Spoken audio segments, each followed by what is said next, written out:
Hey guys. Alright, so I made a YouTube video for YouTube, and it just fucking disappeared right in front of my face. Alright, this is the thing that we have, and I call it the stupid cover. I call it the stupid cover. It goes up underneath your dash on the passenger side of a 2007 Hummer H2. I'm going to show you the stupidity that they did.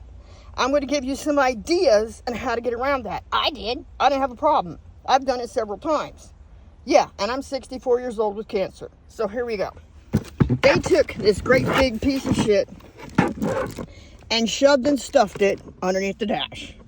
Unfreaking believable. And I couldn't get a cooler in my truck. And I want a cooler on the passenger side on the floor. Period. I bought this truck. I paid for this truck. I owe tons of money on this truck. I did like 90% of the labor on this truck. I want a cooler on the floor in the Hummer H2. So, I'm going to show you the back side of the stupid cover. Because this is the stupid things that they did besides the size. Oh yeah, and look how much space there is without it. Oh, but I'm not stupid. Of course not. So, one of the reasons why it's so hard to get it off, and men who show these videos will not show you taking this thing out, and I didn't because there's just me holding the camera, and I'm tired. I'm 64. It's 150 degrees in my garage today. Yep. And this is the best I could do. So, they made these stupid little holes that are not even smooth and put sockets in them. You can take a Dremel and smooth that stuff out and make that a whole lot easier instead of stupid crap. Because when you're up in there where you can't see and this is above your head, and you're trying to look and you're trying to see above your head inside the vehicle, and you're trying to figure out what the fuck is going on, why you can't get this out of there, it's because they never Dremeled those holes so that your fingers aren't going around in circles, around and around and around and around, and you're trying to figure it out and try to get in there. Some guys that tell you that they don't have a hard time, they're making crap up, or they've done this for 100 times like I have. And the backside's just as screwed up. What I did is I got some short screws. I got 2 short black drywall screws, dos. And I used just some flat black drywall screws up in there. They actually went into the holes. No problemo. Yeah, uno, dos. And I did that. But I got a whole new thing figured out because this is a piece of crap. And this is what I do with crap. Yep. Okay. I moved on to this. This came from my lunch bucket. It's the only plastic I had at the time. My garage is outside and it's 150 degrees and I'm 64 years old with cancer and I am tired. I took some of my famous little kind of like dry rock screws again. I got the longer ones. And my lunch bucket.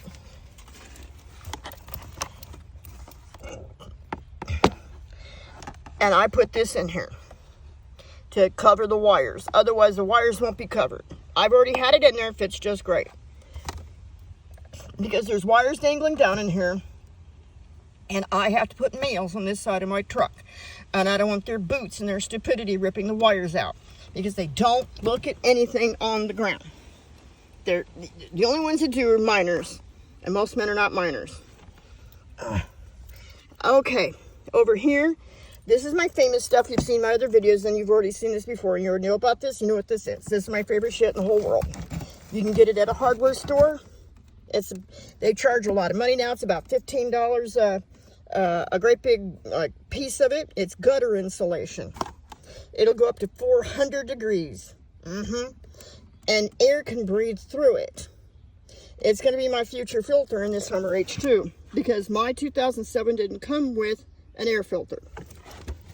You can drop the blower motor, which is only held by 3 screws, and it's not that complicated. There's 3 screws holding the blower motor. I just did it. You can see my other video, you can see me doing it. And then to wiggle the whole blower motor down, you gotta take this little toaster resistor out with 2 screws. Those. And then you can pull the whole blower motor down, and it wiggles, and you have to pull all your stuff off the carpet and move your seat back to get that done. And then you can probably put a filter in right above it, because there actually is a place above the blower motor to stuff a filter in. And the only other way to get that filter in would be to, just like I showed you in my other video, pull the whole entire cowl off the top. And you pull the whole cowl off the top. Over here is an interesting location. It's a breather. It's a breather so that you're getting oxygen in and out of the vehicle so you can breathe, even with the vehicle this big. And on this particular side, the passenger side, up on the underside of that blower motor on the inside, this is the back door to it. It's got a front door, back door. So behind the blower motor is this one here. And I don't know what they call it. That might be called a blend door. I don't know. But it's a door with a screen. And a lot of dirt and crap has been going through there. A lot. But if you pop this off, and now I have mine configured so it doesn't take that long. And I've showed you on the other videos that those just pop off with your fingernail. If they're done right and they're sprayed, they're not rusty. So they're easier to pop. It's easy to pop those windshield wipers off, pull the cowl, get down to the screen door that's on the back side of your blower motor. And I'm going to use that Home Depot or Lowe's, wherever makes you happy, gutter insulation, cut a piece and put it there. And probably going to do it by pulling the cowl someday. Wish me luck that I'm still alive, because I'm outside a lot. I'm in Shithole, Texas, and a lot of crap gets in there. And I just cleaned out a mouse today. And I think on the other video you can see me cleaning out the mouse and the mouse nest. And half a mouse came out with blood. Yep, because the blower motor chopped up a mouse today. So, I did get the nest. I did get one mouse out of there. But that's a lot of mice yet to go. I'm hoping they left. I'm going to put this in. It'll look really clean and neat and nice. It's still not good enough for me. Then I'm going to take a piece of yoga pad I have, extra spare yoga pad, and I'm going to wrap that up in there also as well until I can get to the store, get some more of my